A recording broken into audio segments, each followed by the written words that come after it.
Biscuits with Bosses is supported in part by Off Duty Thanks, a gift and apparel brand that invites connection while respecting boundaries. Listeners might enjoy the Off Duty Producer t-shirt if you are an entrepreneur like me, especially when attending film festivals or markets. Imagine you're at a networking event and you want to start shaking hands, but you don't know where to start. By wearing an Off Duty Producer shirt, you invite people to approach you and ask you about it. Now you're meeting more people in a shorter amount of time, but you also have the ability to keep the interaction brief. Just grab that contact info and make a date for a more thorough conversation over coffee or tea and biscuits. Right now, Off Duty currently offers apparel for actors, artists, cinematographers, composers, directors, designers, editors, musicians, producers, and writers. However, if you need a permission slip to say no, you can just choose the original Off Duty Thanks apparel. It's a wonderful gift for anyone looking to rest and rejuvenate. Just a heads up, everybody, these are adults having adult conversations, so there is the possibility of adult language. Hey there, party people. Welcome to Biscuits with Bosses by Owl Echo Entertainment. It's the podcast where we get to know leaders in the film and television industry over a spot of tea and biscuits. I am your host, Kay Ross, writer, filmmaker, founder of Owl Echo Entertainment. Now, I have been in the industry in some form for the past 20 years. So theater, television, film, and I gotta tell you, I am still learning. I'm still growing. 6 years ago, I did move away from my hometown in Washington, D.C. in search for something more than just my original trajectory to become a production manager in television. Now, I chose Los Angeles to pursue the more creative side. I knew I wanted to write and direct, but honestly, I never imagined I would have to become an entrepreneur to do that. I'd have to become a boss. Since moving here, I've been on so many coffee dates and honestly just met some truly incredible people. But the industry moves so fast. So now is the time to share what I'm learning as I learn it. And I want to get to know the leaders in the industry the only way I know how. Ted Lasso style. Now, every week we chat with a new guest who is an active influence in the media industry. We get to see the human side behind the role. We get to celebrate our victories together on our way to that big success. And we get to explore what we can do to elevate how we do business, inside and out. So this podcast is intended for professionals in the entertainment industry, but also fellow entrepreneurs. We want to learn from each other. So go ahead and grab your favorite drink, tea, coffee, water, we don't judge here, and join us. Now, we would love to actually hear from you. So if you have anything you're celebrating, feel free to let us know. If you have any questions for our guests, just leave it in the comments below. Happy Friday! Hello. And welcome. We're back with another live with Biscuits with Bosses, where we get to know leaders in the film and television industry over a spot of tea. But stick around as we dive deep to unpack how we can elevate the future of filmmaking. Because much like our namesake from Ted Lasso, we are leaders. We as leaders believe that we can make a difference in the lives of our fellow filmmakers. Now, I am your host in my brooding black and amber today, Kay Ross, writer, producer, founder of Owl Echo Entertainment. With me today, as always, our video editor, social media maverick, and my Ed McMahon, Mr. Matt York. Great to have you with us, sir. Hello, lovely to be here as always. And joining us today is a very special guest, a good friend of mine. I'm so glad to have her with us. Mariannjely Marval is a writer. She's diagnosed with an extreme case of wanderlust and a fierce love of storytelling, which I could attest to. Her work draws from her immigrant experience, blending heart, edge, and cultural insight to craft stories that challenge convention and spotlight underrepresented voices, especially within the Latino community. Her writing credits include Don't Kill the Babysitter, which you all know and love from Lifetime Movies Network, and she continues to develop original features across genres. Now, you, of course, can follow her both on Instagram at Mariannjely or on TikTok, also Mariannjely, which, for the record, I always got the spelling misdone where it's double R instead of double N, so I will forever remember double N. It is double N. Hi, Mariannjely. So good to see you. Hi. Well, thank you for that lovely introduction, and thank you for having me. Yeah, man. Okay, we got to start with tippity top. What is everyone drinking today? I'm drinking green tea. Ooh, Green Nice. coffee. So. It's very matching. Right? Very on brand. Matt, I heard you ran all the way just to get your drink. What are you drinking today? Yeah, despite what we were talking about in the green room, I'm actually drinking a Starbucks drink. It's the new seasonal, like, iced shaken oat milk horchata, whatever. It has like 5 words in the title. I got it because I'm lactose intolerant, and there's few things that are marketed with oat milk or almond milk in it. Especially like at Starbucks, I feel like it's mainly just normal milk, and it's fine. It is fine. I'll probably not be ordering it again, but it is not undrinkable. Oh man. What are you drinking? Go on. Anybody who wasn't here, like the reason he said in the green room is when we chat before we go live, one of the things that came up was that my original cup was my reusable Starbucks cup. And I was like, nope, I'm not putting it on camera. Not going to happen. For the record, today's a coffee kind of day. So for all the times that I'm definitely a tea drinker, yes, I'm feeling the black. I'm feeling the hematite. I'm feeling the coffee must make it dark. So I feel like it's a silly question, but like I always have green tea at night. It feels very soothing. It feels very calming. So I'm curious, Mariannjely, like what is it that draws you to green tea as like a daytime drink? Well, so right now where I am is 3:30. Well, 3:35 now. So I think it's too late for me to have coffee. Or I try not to, because otherwise I will be, I try to have just coffee in the morning. Tea is always so let me tell you my routine. I do coffee in the morning, then tea in the afternoon, and then tea again at night. But I do chamomile tea at night. Yes. That's just my recipe. No, I love that. I would say in the afternoon, I started doing it because my mother-in-law, she's from Switzerland, and they do drink a lot of tea there. So I tried it once, twice, 3 times with her in Switzerland, and then I'm liking this. So I also feel like a fancy lady by drinking tea in the afternoon. Look,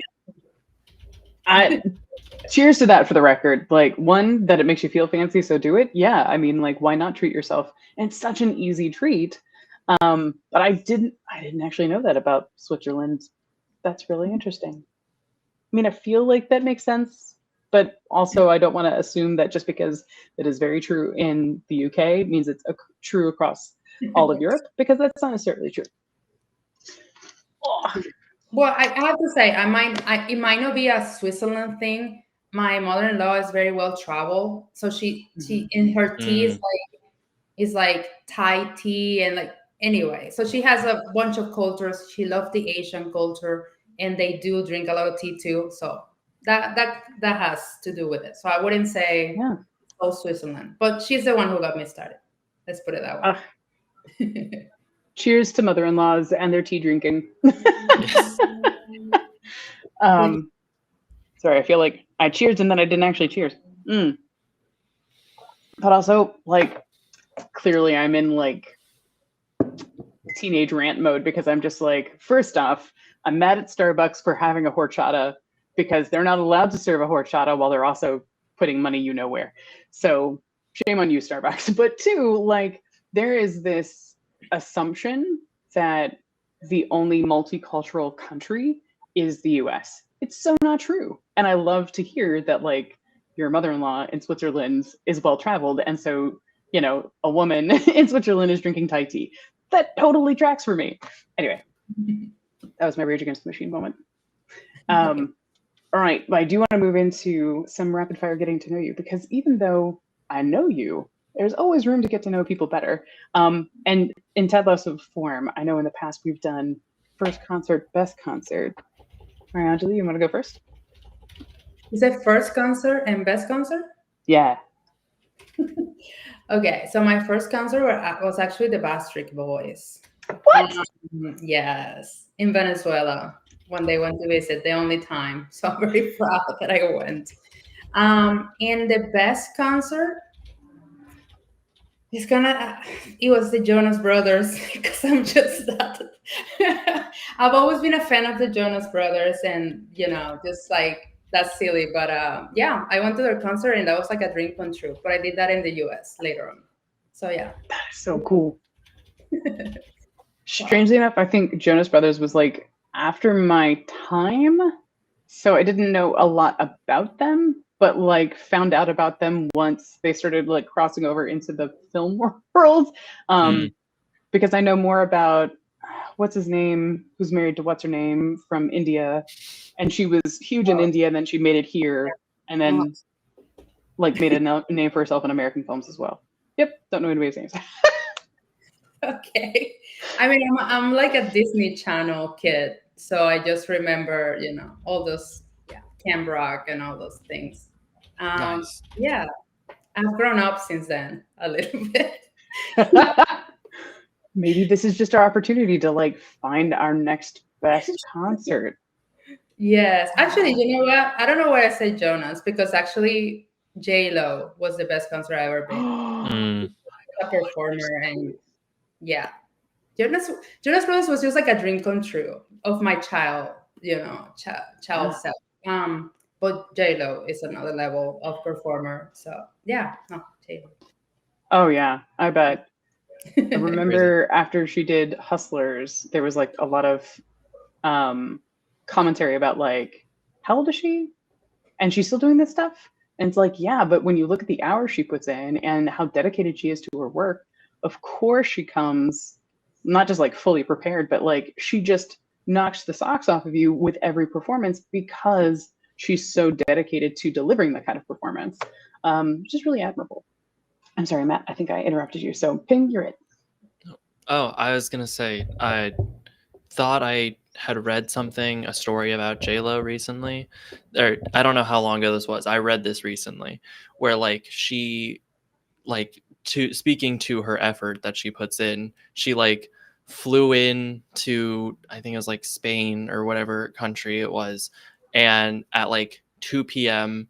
did a show, flew out, and like she did like the Grammys the next day or something, and it's like, and she was able to just like show up, put in 100% effort, and leave, and like consistently do that. And the interviewer or the guy was like, that's like that is the skill of entertainment. It's not that you are like, yes, having great songs is great, and having a great like identity or image is or brand is fantastic, but it's about the energy that you can bring to your shows, and when you're like how you can conserve that energy when you're not doing the shows, and that JLo should like be like studied on that.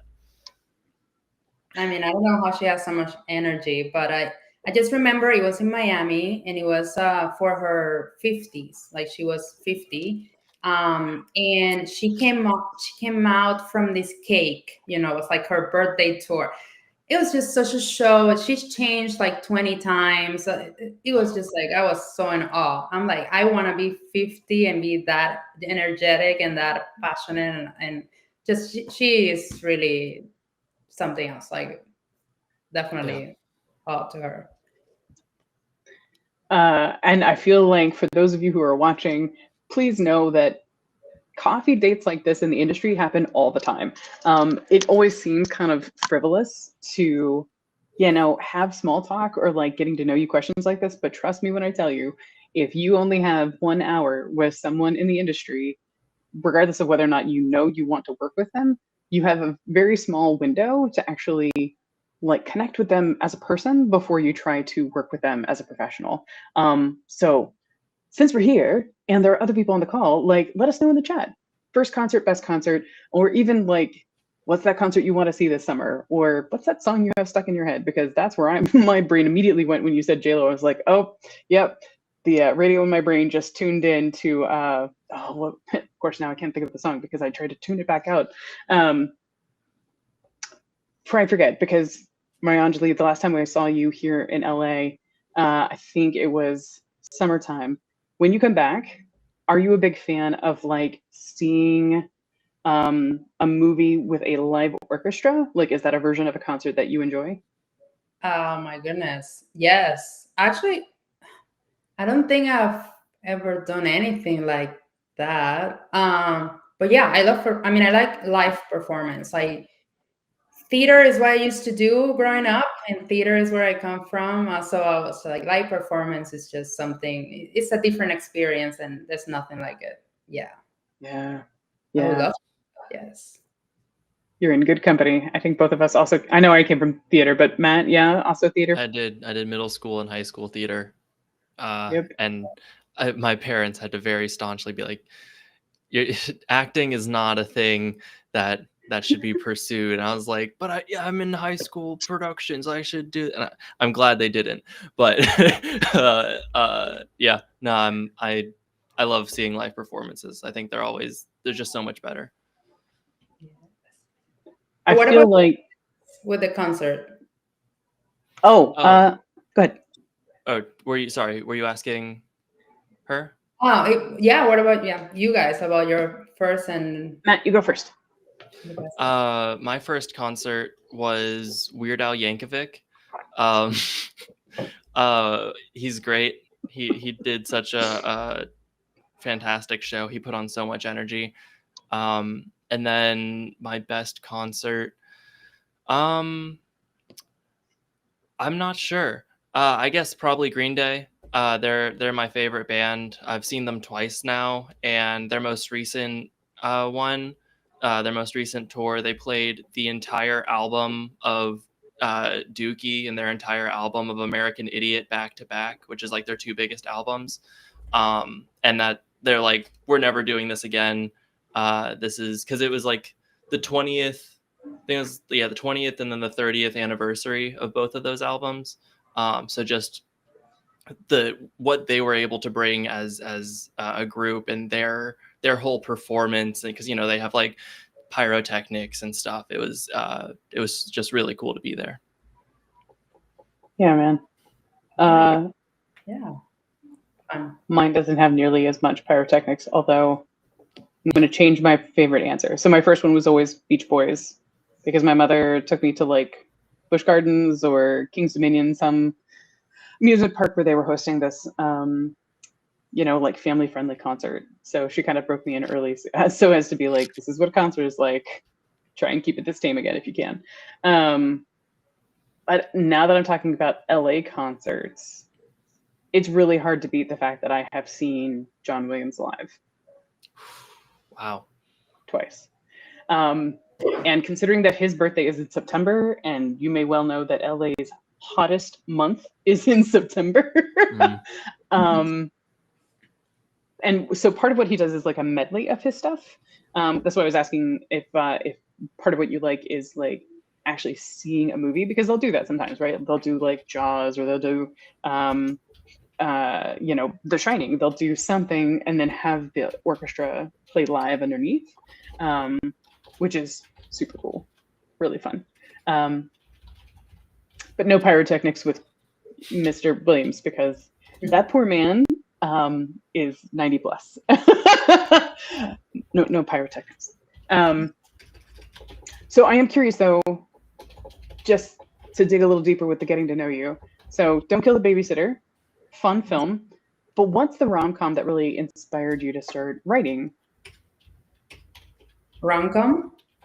Yeah, I'm assuming it's a rom-com that inspired you. Was there another genre that like inspired? Don't Kill the Babysitter. The Kill the Babysitter is a thriller, and it's like, yeah. So not too much love in it, but I have to say, I did have a love story that they actually caught, because they were just like, but I love love. And they're like, no, but that's not, it's not a rom-com. And I think that's why I thought it was so confusing that it had that name, because I remember when you were in development, and I still remember the au pair idea that you have. Phenomenal idea. I think in my mind that everything else on your roster was either rom-com or holiday rom-com. So when I saw the title, I was like, that's an odd title for a rom-com. Totally makes sense now. Well, it's unfortunate that they wouldn't make it more, give it a little depth, because you want to see people get connected before you rip them apart. That's okay. Yeah, all right.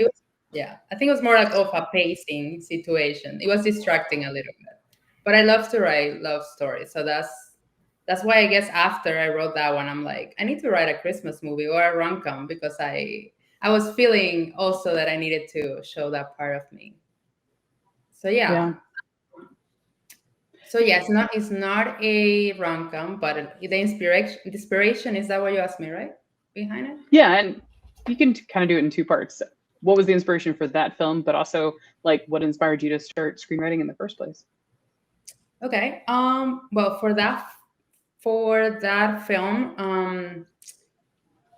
it was my very first script, and my mentor at the time gave me the advice that I think a lot of us hear of, like, write what you know, what you like to watch. So my favorite movies is like Sixth Sense, The Others. Like, it's just a lot of like psychological things. And so I was like, that's what I like to watch. So I guess I'm going to write something like that. And then I came to the US as an au pair. Um, so I had that experience very fresh in my mind. And even though I had the best year of my life being an au pair, I knew of a lot of different experience from other au pairs of how bad can it be too. So anyway, I was just playing with the idea of, like, what if I did not get a great family? And what if it wasn't a coincidence that they picked me, or why they picked me? So I went with that, and the fear that my family had at the time, of me going to a place that I, never been, with a family that I never met. So anyway, Don't Kill the Babysitter is based on that, on going to someone with many dreams, going to a place and realizing that her, pick was not just good luck. And yeah, crazy things happen. So that's Don't Kill the Babysitter. Writing in general, um, it started for me during the pandemic. I've always written. I feel that I've growing up, I was never able to express myself confidently, verbally. So I will write things down a lot, and I also grew up in a family that you don't talk about things. So I will say I will write my things so I could, like, express it somehow. Um, so I've always wrote stories and songs and things like that. So when I came to the US, I did do acting. So I was doing theater and things like that in Spanish. Because then I moved to Miami and I was living there. So anyway, during the pandemic, I decided that I wanted to just learn how to write in English a screenplay, and I kind of had that challenge of, like, okay, well, I have 2 weeks off of the pandemic. Let me just use these 2 weeks and learn something new. And I ended up obviously writing a screenplay and just falling in love with the process. So yeah, I think it's pretty new to me, but it's also, I feel, that has been with me my whole life. Yeah, absolutely. And just cheers to the whole journey. Like, cheers to you starting out with acting. Cheers to you finding writing as your personal expression, and then finding a professional outlet. Like, I just love to hear the growth. That's really, really awesome. And also cheers that was like it's like a 2-for-1. Not only were you learning screenwriting, but you were like flexing and getting better at screenwriting in English. Because I'm telling you right now, if I had to write a screenplay in Spanish, like, it would take me for fucking ever, because I have like level 3 Spanish. Like, if there's 10 levels, I went through 3 in high school and ended there. And mostly I just sit in a corner going, I can understand what you're saying, but I'm too embarrassed to try. So the fact that you even tried is so admirable. Yeah. Party cheers. Oh, thank you. Cheers. Yeah. Yeah, I have to say, I mean, I do I feel that when I write, I have to think so much and translate and making sure that it makes sense. That in my head, I'm just like, oh, for someone that is like a native, it must be so much easier. In my head, I'm just like, they probably write faster than me. So, but anyway, it takes me longer, but I enjoy it. So, yeah, man. For the record, as a native English speaker and also a writer, not necessarily. Like, there are so many roadblocks that can really prevent you from writing fast. So I say that to say yes, but maybe not. Do you mind dishing on how you like got the connection to like get it on Lifetime? yeah, no, of course. Okay, the mentor that I had during writing that first script, he always told me that concept was very commercial. I didn't know by then about Lifetime at all. So he told me about it. I started watching movies, and I ended up writing a draft pretty much with their format. And I after I finished the screenwriting program with this mentor, I just kept in touch with him here and there, would send emails. And then like a year after, he reached out to me and he's like, hey, there's this opportunity on Lifetime, and I think your script will be a good fit. So and then he kind of explained me how the pitching process worked, just how to write like the synopsis and the log line, so I did all of that. I did a pitch deck as well, and we sent it like to Lifetime through my mentor. So my mentor had a connection, so it's a connection through a connection. And then then they said they bought it from the pitch. And then pretty much it was like another year of, because of the pandemic, they couldn't film. So I really didn't think it was going to happen. And I think one of the great things is that I did it so open-minded and open-hearted that I was not stressing about it. It was my first pretty much encounter with the industry, so I didn't know what to expect. And when it already happened, it was already a year. I'm like, that's not gonna go anywhere. I didn't even know by then really how long it takes. So I didn't have any expectations, and literally one day to the next, he sends me an email. Oh, it's going on production, and so we had I had a meeting with the director, and we got to know each other, and then the revision process started, drafts here and there, and then next thing I know, they're filming in Canada. So it was pretty insane, but it comes to connections and building relationships, I will say, because I follow up with this mentor. We built a really genuine connection, that it was not just business.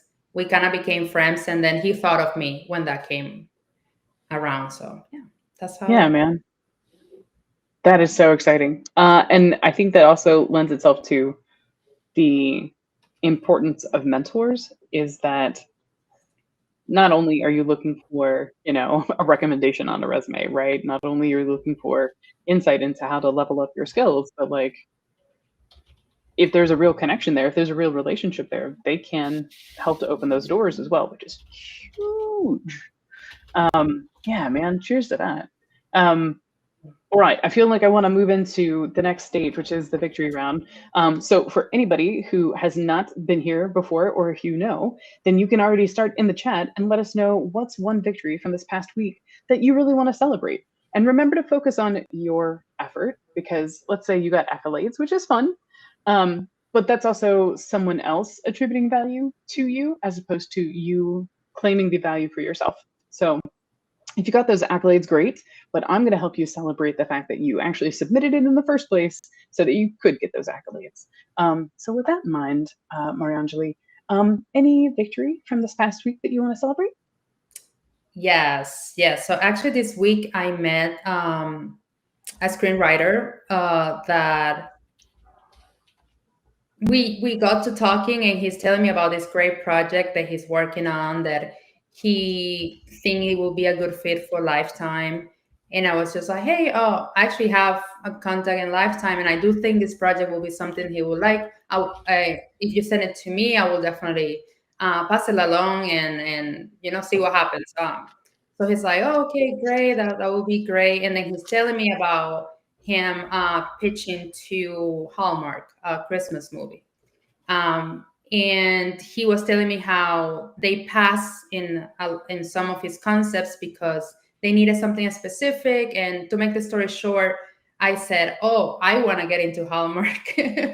So, and I have these concepts, and he's like, oh my God, like let's I have the contact for that. So anyway, I'm sending an email for him and he's sending an email for me. So it's just so how us, once again, relationships and people that you just meet might be someone that you can work with, or they might recommend you. So it's just, that was a big win for me, just to have that new connection. And no matter what happens, it's still really great that I hope to be able to help him as and if he helps me, that's fine too. But it's like just the synergy and the nice thing that to get to know another screenwriter, especially when I don't live in Los Angeles or New York. It's nice to meet. I'm in Atlanta, and sometimes it's hard for me to meet other screenwriters. Like there's a lot of filming happening here, but screenwriting is like a thing that is really hard. Like I have to find my community, and have met him was just such a great highlight of this week. Yeah, man. Oh, that's so exciting. Cheers to that mutually beneficial situation. That's really awesome. Cheers. And now I wish I had green tea because I feel like I'm hyped up on coffee now. No, guys, if you're not taking notes, I hope you are. Just like highlight everything that she just said, because yes, like when you have the opportunity to help out somebody else and it doesn't like hurt your reputation, do it, right? And if something comes up where someone can do something for you, like it's worth it, right? So yeah, cheers to that. And cheers to your open heart. Like, I know that sounds weird, but like so many people, when they first enter the industry and they start kind of like getting that traction, like it's so easy to feel skeptical and like create space. And sometimes space means you lose that momentum. So yeah. Matt, any victories from this week you want to claim? Sure. Actually, kind of similarly to yours, I have been talking to a possible new client, and that has been fun, making that connection and figuring out ways that we can collaborate. Earlier in the week, I made an editor reel, which I had never really considered before, but now I have this like 7-minute video that I can send to people and be like, no, I actually know what I'm doing. But like you were talking about, I had met him a couple weeks ago at a class I was helping out at.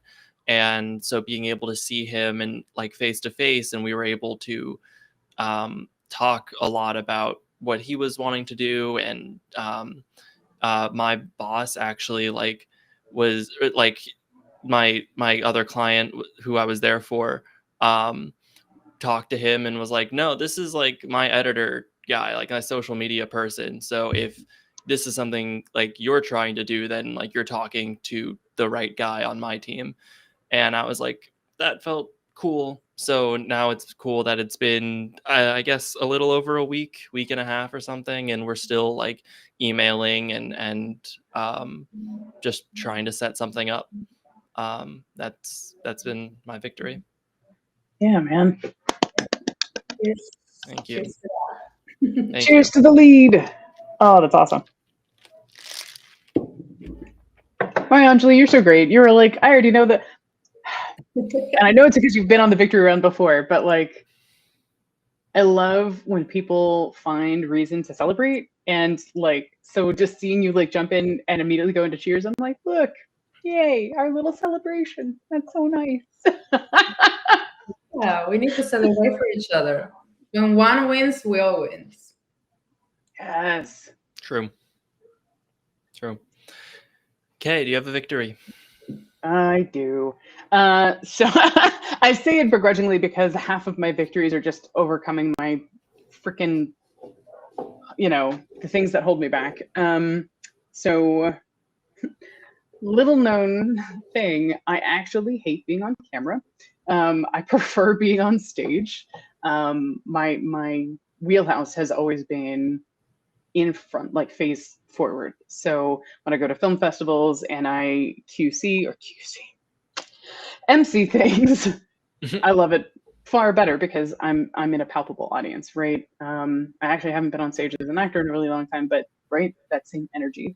So having to deal with technology, especially if it's recorded, I hate it. I hate seeing myself, and I hate when I have to edit my face. And this past week, knowing what I have to do in order to continue to level up story math, part of that is having evergreen videos so that the value is evident and people want to keep coming back for more. So I started the first of several videos that are like 5 to 7 minute evergreen videos. It was really hard. When I first saw the edit, this isn't any shade at you, Matt, because I first saw the edit, I was like, oh, I have to watch my face for 7 minutes.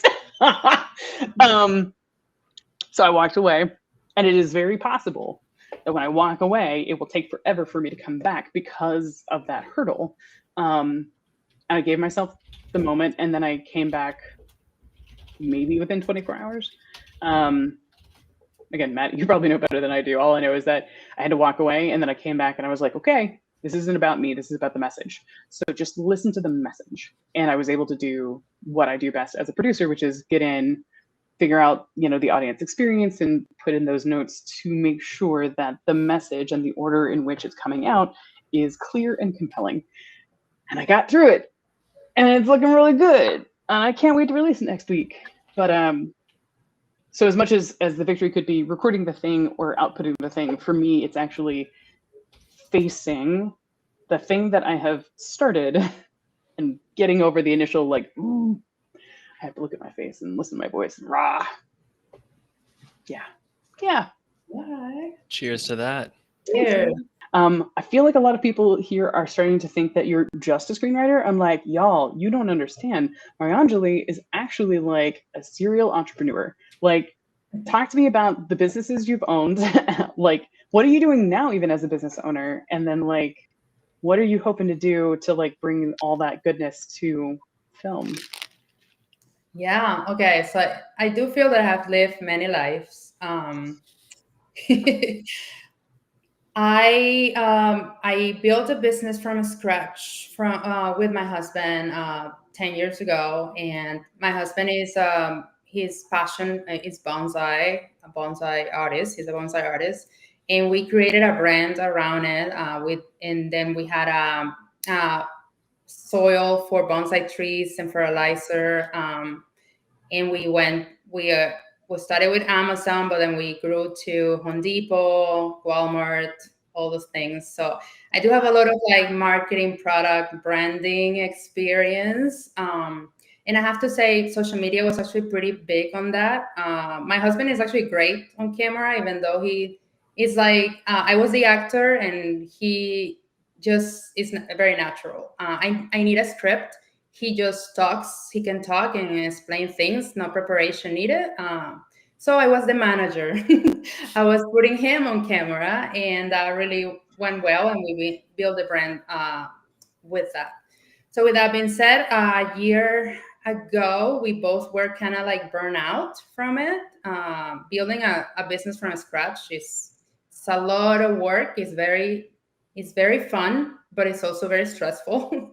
So at some point, we both were like ready for a change, and I was also doing like writing and acting on the side, just like as a hobby, was my escape while I was doing a business, building a business. And the business was doing so great. We were like, I think it's time, and we both decided to pursue new things. And we sold the business last year, and now we're both taking a year of like, but we're actually just working on our loves and our passions. And I'm full-time screenwriter now. I would say, like I'm writing full time. But I also founded Once Upon a Script, which is meant to mix my two loves, which is traveling and screenwriting.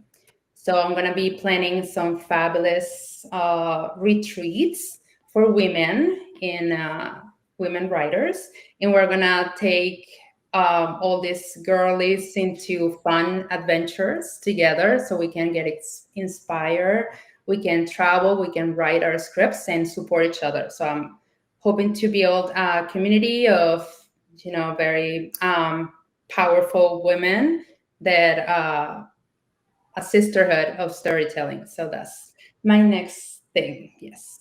I love that so much. A sisterhood of storytelling. I just want to wrap up in that blanket for a minute. Like, it's just so great. Also, I just love that some part of it is with the retreats, because I have done a lot of writing and I've actually never been on an official writing retreat. And I feel like every writer should experience it at least once because of that incubation, you know? Yes. I mean, I have been in a few writing retreats.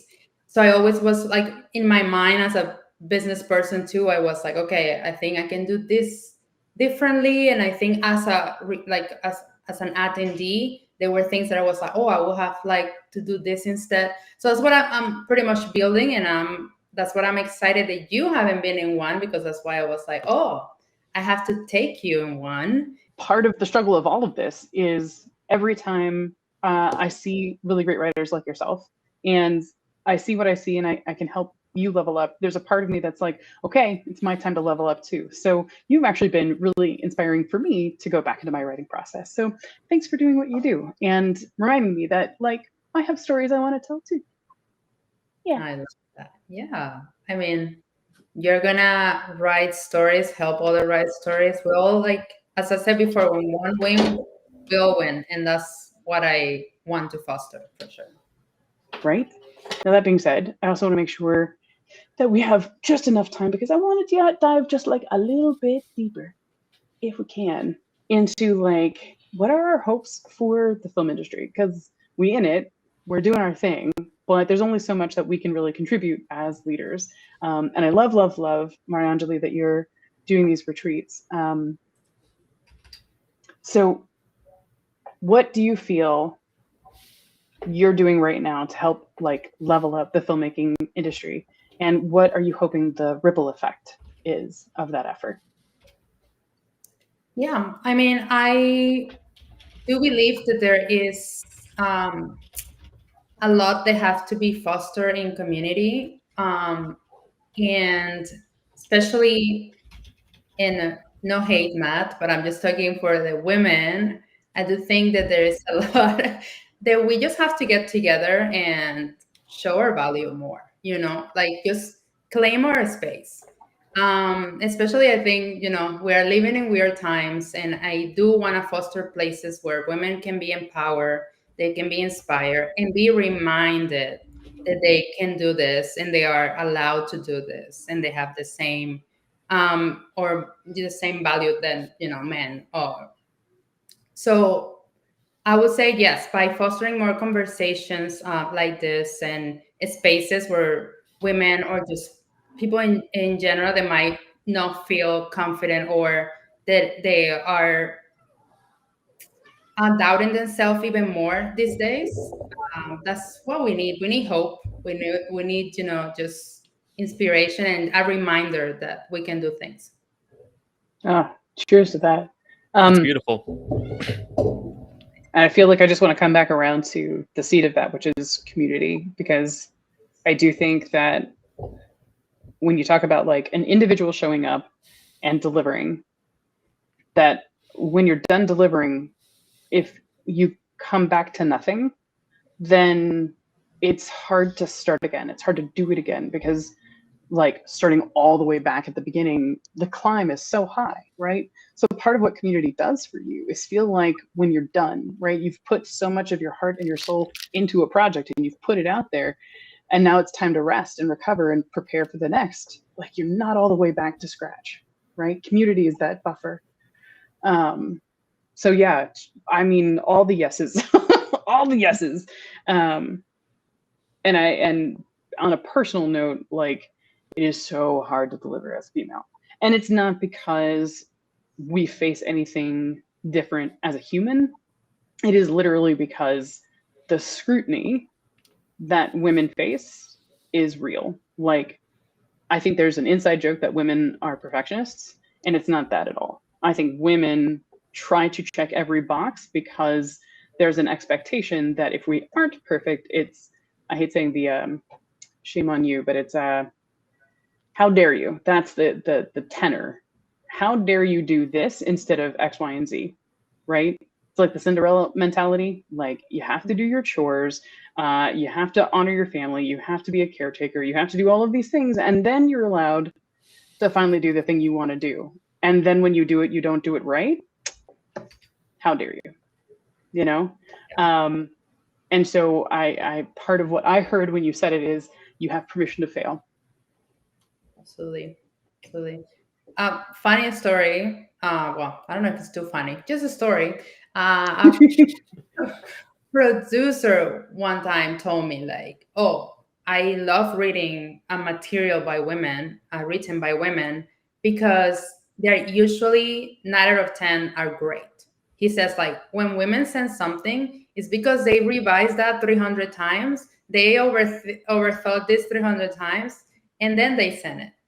But then you have, and I actually encourage that for us to have that permission of being like a man that is just like, oh, one draft. That's great. That's amazing. I'm gonna send this already. So is that a mental thing? Like, women will just think it has to be perfect in order to even be shown. When I think men are more brave. I don't know if risk takers, but just believe in themselves a little more, and they just like go for it. Like, it might not be good, but they think it's great already, and then it goes for it. So I think there is a balance of, like, just also give yourself a chance, like you said, to fail, or just at least to try. Because there are many moments where I will say that even women don't even try. They don't think it's good enough, and then just don't even try. So it's just a reminder, we can fail too, and we can, just try things. Yeah, man. I have to share this with you, the last couple of minutes that we have. So I just recently participated in LA Directors Lab. Shout out to Pam for organizing. We're going to screen the scenes this Saturday. And it was a challenge for me because not only was it a medical procedural, but I was coming in only as a writer, not as writer-producer, not as writer-director, just as a writer. So when there was a director that chose my script, one of the things I was really dedicated to was, I want to sit down with this person and really get a feel for what is working. How do you want to play with what is here? Meaning, I'm voluntarily telling you it sucks. How do we want to improve it? Despite the fact that you chose the script. And it was so refreshing because not only did a female director choose it, which was really cool. This is someone who has studied comedy. So writing a comedy script for someone who already felt comfortable in that space, I was like, oh, this is going to be amazing. No joke.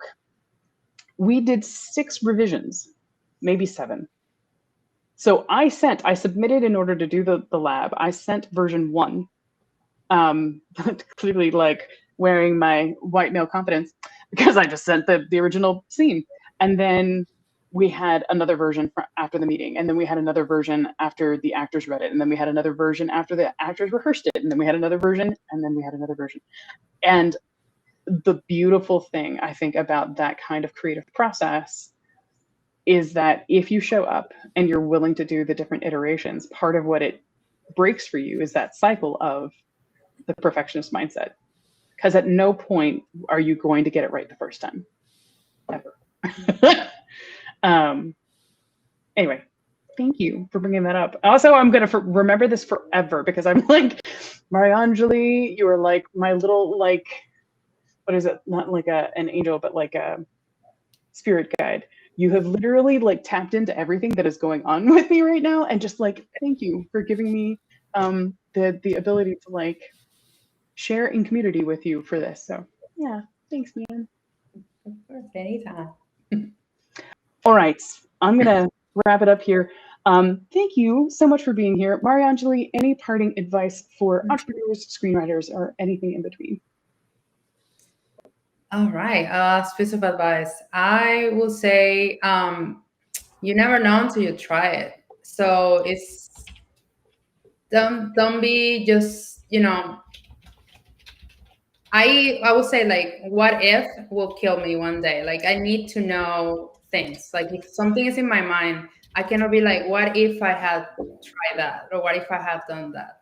Like, I need to say, well, I did it and I failed, or I did it and I made it work, but I did it. So we say, yeah, just if it's in your heart, then it's for a reason. I That's love great. that. Great. And a quick cheers to Matt for hanging in there, because I know it can be difficult to be the only dude in a room with women talking about women-only stuff. So thanks for hanging in there, man. I love it. It's great. Love being here. Thank you for letting us complain.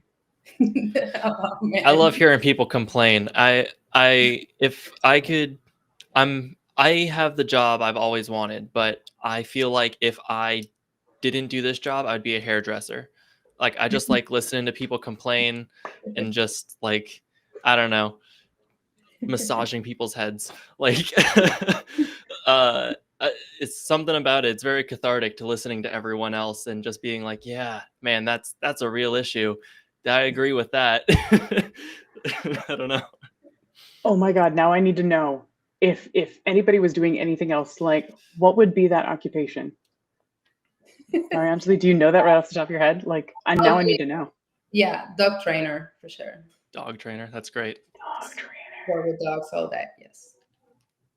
I feel like mine would probably be something around gardening, because my garden gives me such happiness. Yeah. Flower arranger, gardener, something like that. Mm-hmm. Nice. Mm-hmm. All right, that was the last little bit of getting to know you guys. Thank you so much for spending your Friday with us. I hope you have a lovely weekend, and I'll see you guys next Friday. Yeah, thank you guys. Thanks for tuning in to this week's episode. Wherever you're listening from, make sure you like, subscribe, and leave us a review. It really does help. This episode is brought to you by Off Duty Thanks, a gift and apparel brand that invites connection while respecting boundaries. Wear your hat, hoodie, or t-shirt about town, or to those oh-so-important networking events. Check out the different off-duty versions at offdutythanks.shop. And be sure to grab something for your favorite friend in the film, television, or media industry. Today's episode was also made possible by Owl Echo Entertainment. You can learn more about them and their production work at owlecho.com. Head over to owlecho.com to see what we've got coming up. New podcast episodes, events, writing workshops, and consulting services. Today's episode was hosted by yours truly, Kay Ross, co-hosted by the incomparable Matt York, produced by the amazing Lane Ewing, edited by Matt York. Yeah, he really does do everything. Opening music by The Midnight with their track America Online. And of course, follow us on Instagram and TikTok to stay in the loop. We've got plenty more coming your way. Thanks for listening and have a great weekend. Bye now.